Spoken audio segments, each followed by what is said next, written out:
Hello à tous, je vous retrouve aujourd'hui dans une nouvelle vidéo qui est un book haul.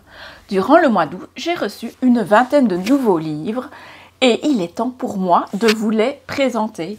Alors dans la pile que je vous ai préparée juste ici à côté, il y a un peu de tout pour tout le monde. Il y a des livres de la rentrée littéraire, il y a des BD, il y a des thrillers, il y a des livres pour vos adolescents. Bref, installez-vous confortablement et c'est parti, je vous présente tout ce que j'ai reçu. Le premier livre dont j'aimerais vous parler, c'est celui-ci, Alabama 1963. C'est un roman de Ludovic Manchette et Christian Nimick, publié aux éditions du Cherche-Midi. C'est un titre de la rentrée littéraire dont j'avais grande hâte de pouvoir découvrir et que j'ai commencé il y a quelques jours et que j'adore. Et donc, comme son titre l'indique, nous sommes en Alabama en 1963, donc dans l'Amérique ségrégationniste, l'Amérique qui est dirigée par Frank Kennedy et donc qui va connaître le meurtre de plusieurs fillettes noires. Malheureusement, la police ne se décide pas à intervenir et donc les parents vont se tourner vers Bud, qui est un ancien agent de police qui est devenu détective, qui est assez bougon, alcoolique, et il va aider dans son enquête par Adela, qui n'est autre que sa femme de ménage noire. Voilà, donc c'est un livre que je vous conseille, c'est un de mes chouchous actuellement de cette rentrée littéraire et je remercie les éditions du Cherche-Midi pour cette belle découverte. Ensuite, le livre que j'aimerais vous parler, c'est celui-ci, Les dédicaces de Cyril Mazarotto. Et là, j'ai une petite question pour vous. Est-ce que vous aimez les livres dédicacés? Moi, personnellement, j'adore. Et donc, c'est avec plaisir que j'ai reçu ce livre dédicacé de la part de l'auteur que je remercie très chaleureusement. Et donc, ce livre, Les dédicaces, raconte l'histoire de Claire. Claire qui est une jeune parisienne qui voue une grande passion aux livres dédicacés, elle les collectionne et donc elle écume un peu tous les bouquinistes de Paris afin d'en dénicher. Et là, en fait, elle va trouver un livre avec une dédicace assez vulgaire puisque l'auteur laisse même son numéro de téléphone à la lectrice. Mais suite à ça, Claire va quand même se décider à lire le livre et là, grande surprise, elle va trouver que le style, que la plume de l'auteur est très subtile. Et donc, suite à ça, Claire va décider de partir à la recherche de cet auteur énigmatique. Et c'est un début d'un jeu comme ça, pour le moins singulier, puisqu'elle va découvrir et tenter de percer à jour la personnalité de cet auteur. Donc, merci Cyril Mazarotto. Alors, le livre suivant, c'est celui-ci. Donc ça, c'est un livre plutôt à destination des jeunes adolescentes qui s'intitule Caméra, Confidence et Mandala.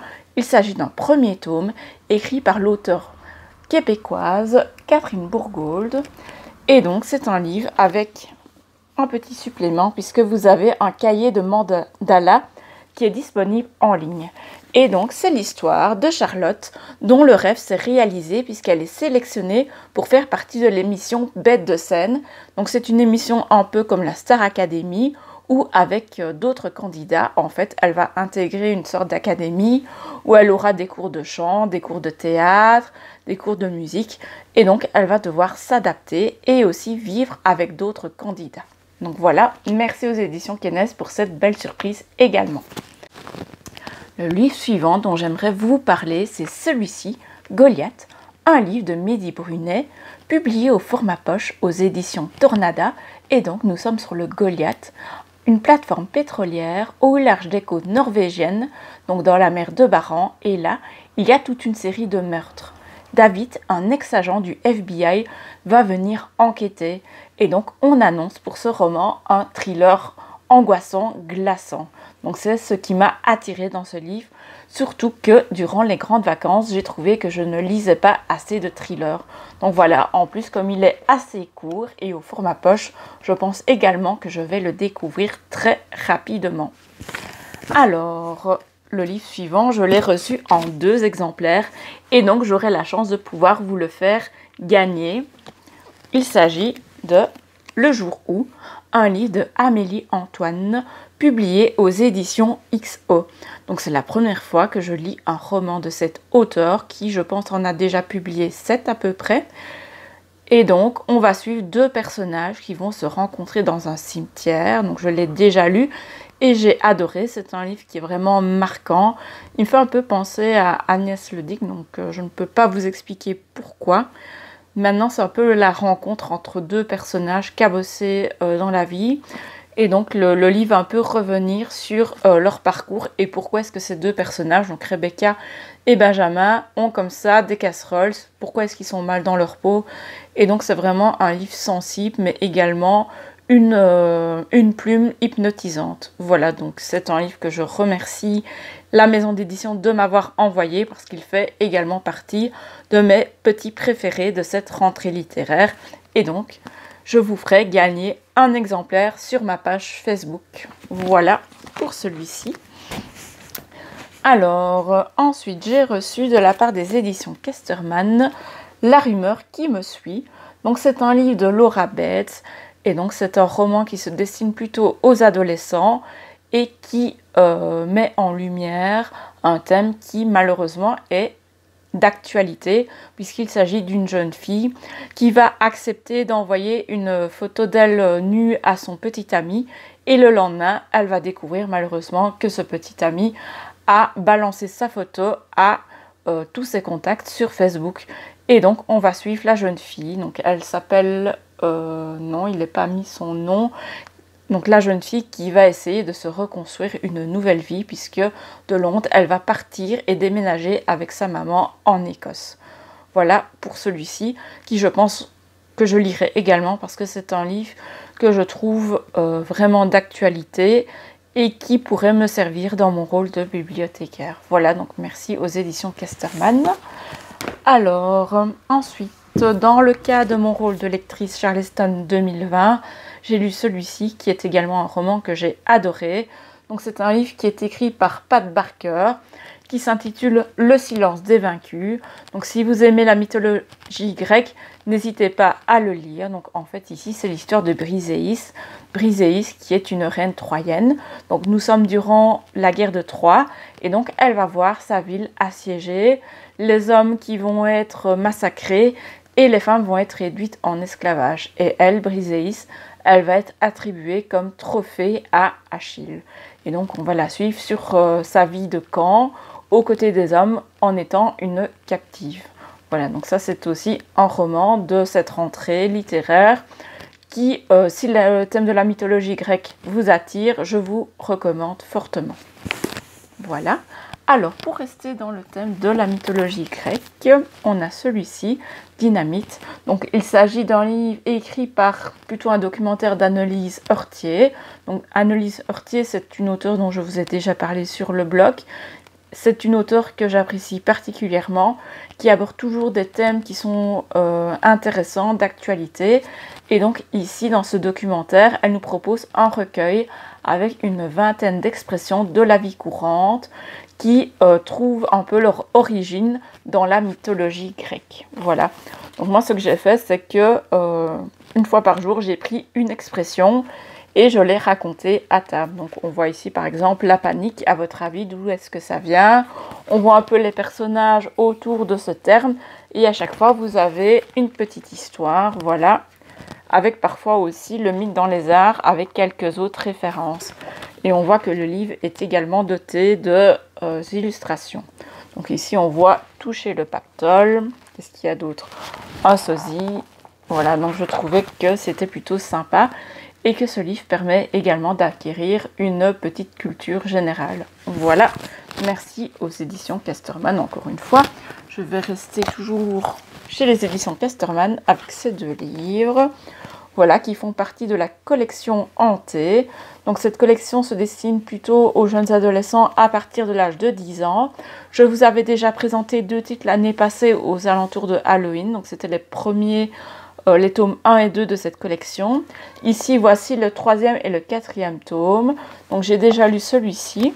Donc le dernier petit singe de Sarah Cohen-Scalie, qui est également une auteure jeunesse assez connue, puisqu'elle a déjà, je pense, une 60aine de titres à son actif. Et là, on va suivre un jeune garçon qui, avec sa maman, va refaire sa carte d'identité. Sauf que l'employée de l'administration, elle n'est pas très sympathique. Et donc, elle lui refuse sa carte d'identité. Donc, elle le pousse à aller dans un centre commercial, à refaire ses cartes enfin ses photos pour sa carte d'identité. Et là, quand il sera dans le photomaton, des drôles de choses vont se dérouler. Donc voilà, j'ai trouvé que le livre, donc il fait plus ou moins une centaine de pages, comme les autres de la collection, était plutôt sympathique et impulse un peu une ambiance comme ça. Et voilà, et Dorian qui veut venir faire coucou à la vidéo. Le livre que je vais vous présenter maintenant faisait partie de ma wishlist. Je l'avais vu passer dans plusieurs book hauls d'autres booktubeuses et j'avais très envie de le découvrir. Et donc, quand la maison d'édition m'a fait le plaisir de me l'envoyer, j'étais aux anges. Il s'agit de celui-ci, La 9e maison de Leigh Bardugo, un livre publié par les éditions de Saxus. Et donc, c'est l'incursion envoûtante de l'auteur dans le fantastique adulte. Une histoire de pouvoir, de privilèges, de magie noire et de meurtre au cœur des sociétés secrètes de l'université de Yale. Et donc on va suivre une jeune fille qui a eu une enfance très difficile et qui va intégrer la 9e maison à l'université de Yale et qui a une particularité puisqu'elle arrive à voir les fantômes. Voilà, donc ça c'est un livre qui va faire partie de ma palle prioritaire. Alors j'ai reçu des éditions Casterman, celui-ci, City Spice. Donc c'est un livre écrit par James Ponti et donc c'est un livre qui se destine plutôt aux adolescents qui sont fans de la saga Cherub. Et ici on va suivre 5 espions qui viennent un peu des 5 coins du monde. Voilà, et donc c'est plutôt une enquête. Voilà pour celui-ci. Alors, des éditions Albin Michel, j'ai reçu ce titre, donc L'heure du diable de Patrick Bowen. Donc comme vous en doutez, c'est un thriller. Alors j'ai appris par après, donc une fois que je l'ai reçu, que c'était un tome 3. Maintenant plusieurs personnes m'ont rassuré en me disant que chaque tome pouvait se lire un peu indépendamment. Et donc on va suivre une enquête avec un serial killer et un médecin agoraphobe qui aide la police. Voilà, donc c'est un livre que j'ai aussi envie de découvrir, notamment pour la plume de cet auteur, qui a pas mal de succès, mais que malheureusement, je n'avais pas encore pris le temps de découvrir. Voilà pour celui-ci.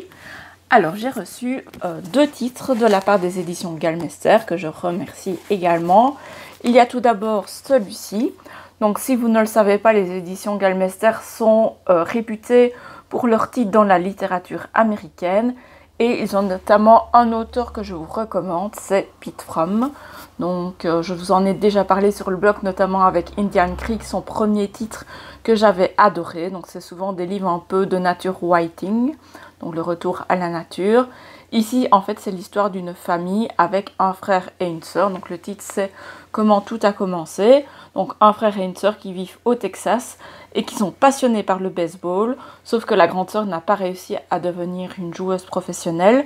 Son petit frère, qui voue une admiration pour sa petite sœur, pour sa grande sœur, pardon, je m'embrouille, va tout faire pour essayer d'y arriver. Mais malheureusement, sa sœur a des petits problèmes psychologiques puisqu'elle sombre un peu dans la folie. Et donc, on va un peu voir toutes les conséquences que ça va avoir sur cette famille. Voilà pour celui-ci.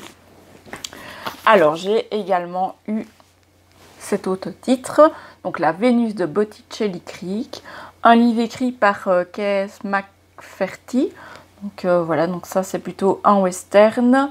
Et donc c'est une enquête au cœur des montagnes. Voilà pour le titre suivant. Le dernier livre de ma nouvelle pile à lire, c'est celui-ci, un titre de l'auteur belge Didier Van Coelaert, L'inconnu du 17 mars, publié aux éditions Albin Michel. Donc ce n'est pas la première fois que je vais lire un titre de cet auteur, puisque j'avais déjà lu quand j'étais toujours à l'école en aller simple, un titre que je n'avais pas aimé. Par la suite, quelques années plus tard, j'avais lu Le témoin de la mariée que j'avais adoré. Donc ici, on va voir, donc ça va un peu se ranger entre un titre que je n'ai pas aimé et un livre que j'ai adoré. Donc L'inconnu du 17 mars, c'est un conte philosophique assez moderne puisqu'il aborde le thème du coronavirus. Et donc on va suivre un professeur qui est devenu SDF à la suite d'une faute professionnelle. Donc il va se retrouver heurté par une voiture. La conductrice n'est autre qu'un ancien amour de jeunesse. Et donc il va se retrouver confiné avec cette créature de rêve. Voilà, ça a l'air assez original. actuel et donc je me réjouis de pouvoir le découvrir et donc je pense que je vais le lire rapidement, surtout qu'il fait assez peu de pages. Surtout que je dois vous rappeler, ou plutôt vous l'annoncer, que chaque année à la bibliothèque, donc pour ceux qui me suivent, qui seraient des lecteurs de la bibliothèque, j'organise un apéro spécial rentrée littéraire. Mais donc si ça vous intéresse, n'hésitez pas à me contacter pour avoir la date. Alors, je vous l'avais annoncé en introduction, j'ai quelques bandes dessinées à vous présenter. Donc il y a notamment celle-ci, qui a été envoyée par l'agence Levens. Donc j'avais également reçu dans le colis Pobouille, une adaptation d'Émile Zola qui était un coup de cœur dont je vous avais parlé sur ma page Bookstagram.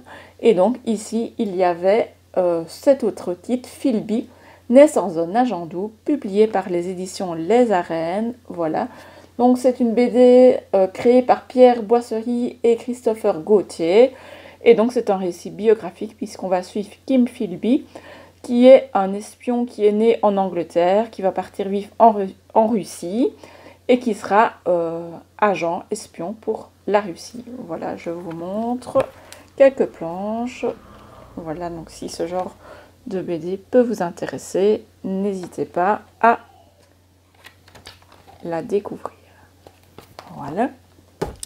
J'ai reçu de la part des éditions Dupuis 2 BD, donc il y a celle-ci, Game Over, le tout nouveau titre, donc c'est le titre, le tome 19. Voilà, donc Game Over, c'est plutôt une bande dessinée, aussi bien pour les enfants, les ados que les adultes, sur fond humoristique. Voilà, et donc, comme d'habitude, les auteurs débordent de créativité, d'originalité, voilà. La dernière bande dessinée dont je dois vous parler est un coup de cœur. Donc, il s'agit d'une BD de l'auteur belge Jean-Claude Servet, La Petite Reine. Donc, Jean-Claude Servet a déjà beaucoup de titres à son actif. La Petite Reine a été publiée pour la première fois dans les années 90. Il s'agit ici d'une réédition exclusivement en noir et blanc. Donc, je vais vous montrer l'une ou l'autre illustration. Donc, on voit ici qu'il y a énormément de détails. Voilà, donc c'est un titre qui est plutôt un thriller politico-apicole. Je vais y arriver. Et donc, on va suivre dans une petite ville une lutte de pouvoir entre deux hommes, dont le maire actuel et un industriel qui aimerait bien avoir sa place. Et donc, le maire actuel, il a 2 filles, donc Aude et Diane, qui possèdent au sein de leur propriété, puisqu'ils habitent dans un beau manoir, des ruches, dont une ruche volée lors d'un salon apicole où on avait présenté la plus grosse espèce d'abeilles au monde, donc des abeilles qui viennent de l'Himalaya. Voilà, et donc en fait, ces abeilles, elles obéissent à une des sœurs, et donc il va y avoir plusieurs meurtres. Voilà, je ne vous en dis pas plus. C'est une BD qu'une fois que j'ai reçue, j'ai lu dès le premier jour et je n'ai pas été déçue. Donc cet auteur, Jean-Claude Servet, il y a notamment pour le moment une exposition à Bastogne que j'ai eu la chance d'aller visiter. Et si vous êtes de la région, je vous la recommande. Donc aussi bien l'exposition que ses titres, mais aussi pourquoi pas les autres titres de l'auteur. Donc sur le blog, je vous avais notamment présenté Le Fils de l'ours. Donc je préfère quand même ce titre-ci, mais je pense que c'est un auteur qui vaut sincèrement le détour. Voilà, c'est fini pour le book haul. Donc j'espère que ces titres vont vous donner des idées de lecture. N'hésitez pas à me dire en commentaire lesquels pourraient vous plaire, si cette vidéo vous a plu. Et si vous recommencez à travailler cette semaine-ci, je vous souhaite une bonne rentrée et je vous dis à bientôt. Bye bye, salut à tous!